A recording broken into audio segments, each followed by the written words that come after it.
Max, welcome to the Cornea Impression and welcome back to the Voice. Thank you. Thank you for having us here at your beautiful Mad Galleries, like you would like to call it. Yeah. So tell us more about MB&F and Mad Galleries. So, MB&F is a life decision. It's not a business. Okay. It started 18 years ago. 18 years ago, I had a dream, is that of being super creative without taking care of what customers want. Okay. Meaning, I felt that sold out. I'd become a marketeer. Right. And I wanted to absolutely regain ownership of my creativity. Okay. And the other thing is I wanted to be able to work only with people who share the same values. Okay. Brand and friends. MB&F is Maximilian Büsser and friends. So what I love is kinetic art. What I love is 3D kinetic sculptures, mechanical sculptures. And I introduced that in watchmaking. So we deconstructed traditional watches and reconstructed it into 3D machines. Okay. Which give time, but that's not the point. The watchmaking is insane. It's still hand finished, or one of a handful of brands which still hand finish everything. Right. It's going back to what made me fall in love with watchmaking. And so if you look at our world, I mean, we've even created a book about it, right, of everything we've come out with. 20 calendars, 20 movements in 7 years. Right. We've pretty much written an incredible chapter in our history. So definitely, you are one of the most significant, unique watchmakers out there. I think when people talk about interesting timepieces, your name is out there, like the first one. It's not crazy or lunatic or insane. No. I enjoyed looking at the video of the Mad one that was on the screen over there. I actually enjoyed looking at that watch. So yeah, maybe one day I'll get one. Hopefully. Yeah. It's only by raffle.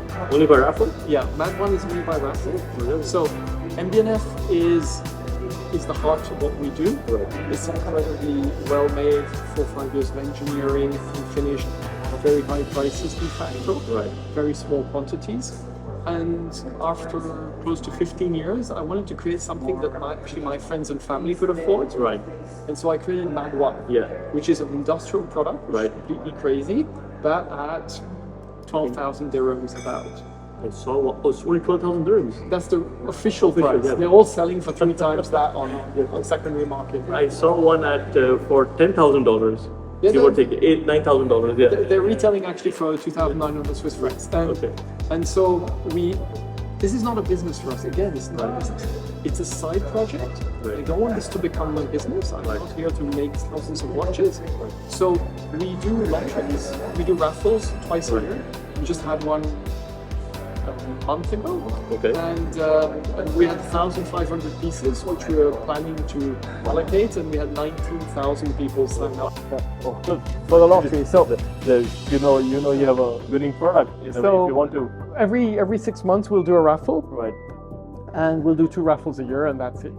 So it's something which also makes me proud, because people would look at what we do and say, oh, it's normal, you can do something as crazy because it's so expensive. Right.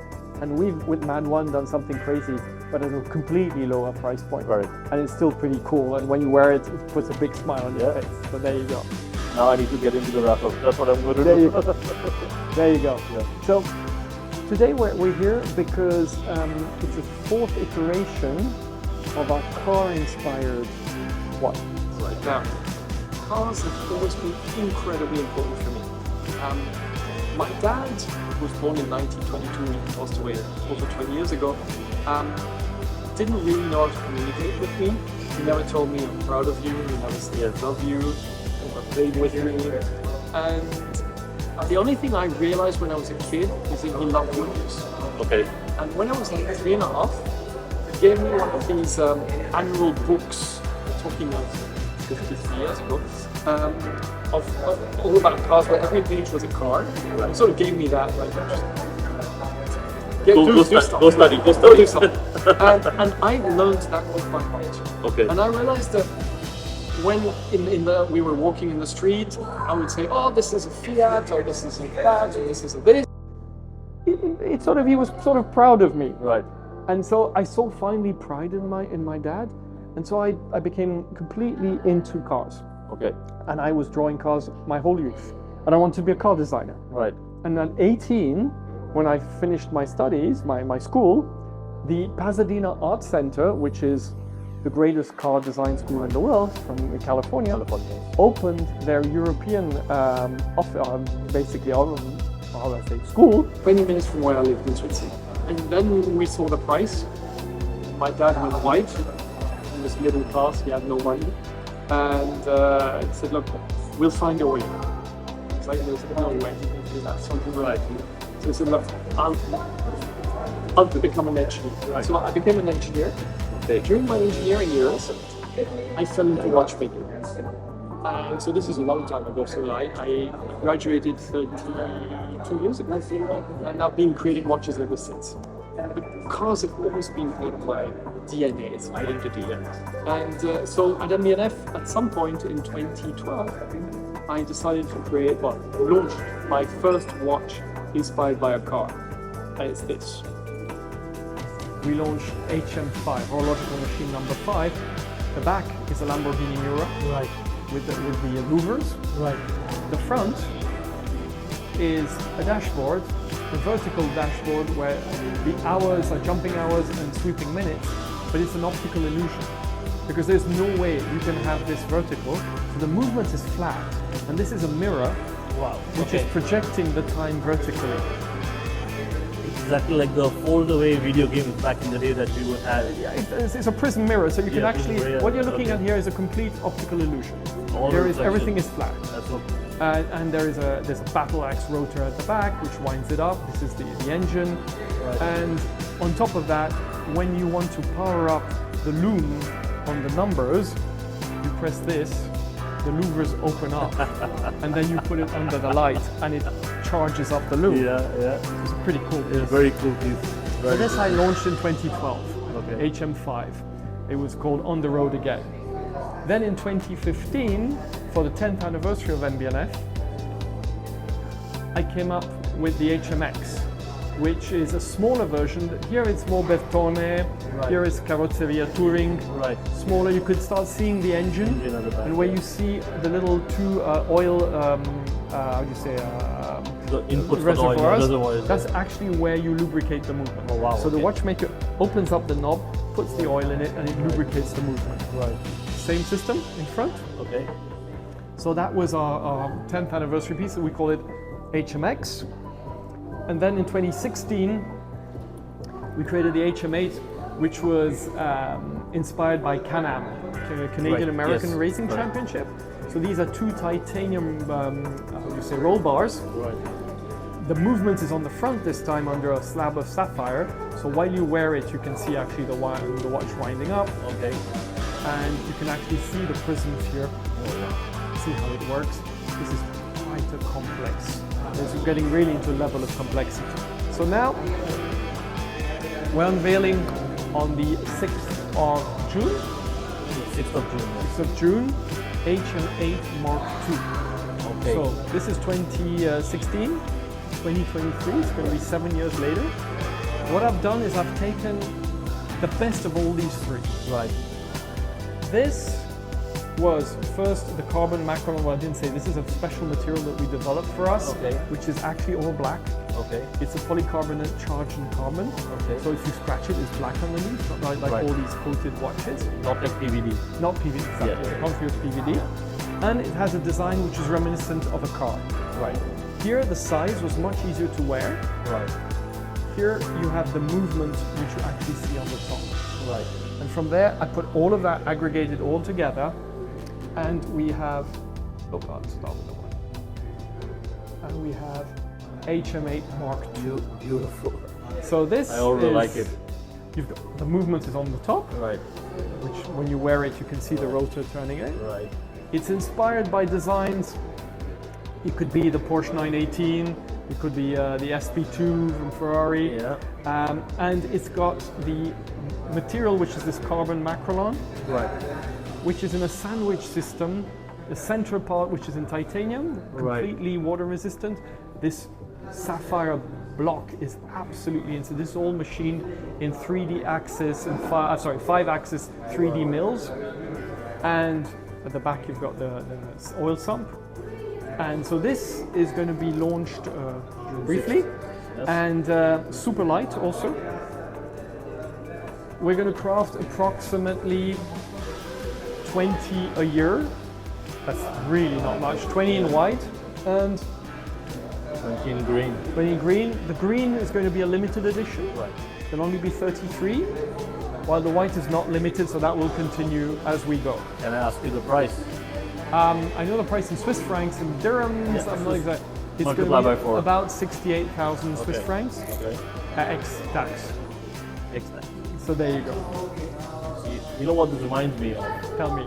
The rear tail lights of the Ferrari Roma, Okay. and also the F-Type. So again, it really is a car inspired. Yeah. So all this, even the logo of my MB&F, I took from the old Texaco Yes, Texaco. thing. It's a Texaco yeah, logo yeah, that yeah. we were inspired us. So all these things which have basically seeped in over the years of being a car lover, Right. transferred into a high-end mechanical watch. Now there's so many watch brands which associate with car brands. Right. Here we don't associate with a car brand, Yes. but it's really inspired by cars. By cars, yeah, yeah. You know, this one reminds me of a supercharger on the American cars, the big superchargers. Okay, That yeah, they put on the old American muscle cars. Absolutely. So this front intake always reminds me of a big supercharger. You know? Beautiful. So there you go. Looks phenomenal. So 2 colors, limited edition, and Non-limited, yeah. this is the only in white which will be mass produced. I mean, not mass produced. Mass produced, 20 I a mean, year. Come on. I would say limited, not limited. I would Limited say production. Limited production, yes. And it's titanium. Titanium and CarbonMacrolon, absolutely. That's why the lightweight. Exactly. It's phenomenal. So the continuation of my car story of my 4-year-old me trying to please my dad. Well, you know, that is something you can always. It's part of you. You will never be able to let go of it. You know, and I think old school, all fathers were like that. They always Absolutely. they had tough love. Is what the right word would be. Absolutely. I mean, again, that's why I say he was born in 22. Yeah. I was very angry with him for a very long time, Right. but now unfortunately he's passed away. And but absolutely not. I just understand he had a different language of love, Yeah. a different upbringing, Yeah. and that I try and keep the good parts of him, and try and be better than him in where he probably was not what I would have liked to have. And that's how we evolve as human beings. And that's what makes us Exactly. human, right at the end of the day. Exactly. So I think thank you for sharing that story with us. I appreciate it. Pleasure. And best of luck for you for these beautiful watches. I'm sure they're going to sell themselves. You don't need to do anything about them. So we're at a moment where the brand in the last 3 years has been so much on fire Right. that virtually everything we do is between 3 and 10 years waiting list. Right. So that's why we actually shy away a lot from limited editions, because just those 33, we've got over 950 MB&F owners in the world Right. who have between 1 and 30 pieces. Right. And they're already, those 33 for those 950 is like already Yeah. gone. Gone. So the non-limited is where we can start accepting new clients into the Right. brand. But even there, we've got a problem because our existing clients say, oh, I also want that. Yeah. So it's a very difficult topic, is how to open the brand to new customers. So would you accept down the line maybe a more generalized version of this? I know you said you're not a marketeer, but maybe if you want to say, okay, this is X amount of money, maybe something that's more accessible to the crowd. That's the matte editions. Yeah. The matte editions are that MB&F, because of the way it's engineered, the way it's hand finished, and the very small quantities, is where it is, and that's not going to change. And Right. we craft. Last year we did 345 pieces, all globally of MB&F. Right. This year we're trying to do 400, though I don't think we'll manage. Okay. And we have 4,000 orders for those 400 pieces. Now, the matte editions will be the lower price pieces. Right. Still as funky, but industrially made. Yes, exactly. And with industrial products, industrial basis. Right. And that'll be 2 different worlds. Yeah. So again, then you create 2 separate brands. You create 2 It's separate 2 different strategies. brands. Yeah. in your in our parent little, brand, we call it the Mad Galaxy. The Mad Galaxy, right. So there's the Mad Gallery, there's Yeah. the Mad Editions. It's Yeah. basically one of the atoms of the Mad Right. Galaxy. The biggest atom, the heart, Right. the Queen Mother is MB&F. Right. And then you've got all the other little satellites. Correct. So I would say Mad, if a chance given, would you want to grow that as well? Give it more access to normal people? No, No? no. Okay. You know, for a very long time, the whole point of creating MB&F was to be proud. Right. Pride has been the number one Right. motor for me. I want the last day of my life to be able to look back and say, I'm proud of who I was as a human being, as an entrepreneur, as a creator. Okay. And it doesn't go with growth or money. It's never been about that. On the contrary, the bigger you grow, the more you have to transgress your values usually. So I don't want to go there. What I've also realized over the years, and now I'm a dad in the last 10 years, I've got two daughters, one was 10, one was 6. Trying to be happy has suddenly become an option. It was never an option in my life to be happy. Right. So I'm proud of what I've done, and now I'm trying to be happy, which means also balancing your life between your personal and your professional. I have given, before I had children, I was working 16 to 18 hours a day, and it wasn't work, it was love, it was life. That was what it was. When I had my children, I was like, okay, this cannot go on. I don't want to be the dad that my dad was to me. And from there onwards, it also means that to be happy, no growth. Because growth means more employees, more issues, more HR, more this, more that. I don't want that. I don't need that. Yeah. I just want to be proud and happy. And I think you found that balance. I have indeed. So I'm a lucky congratulations on that. You're lucky. Very I'm a lucky lucky. man. Thank you so much. That's good for that. Definitely. And thank you for your time. I appreciate you showing us these beautiful pieces, and looking forward to seeing you again soon. Definitely. Thank you so much. Okay.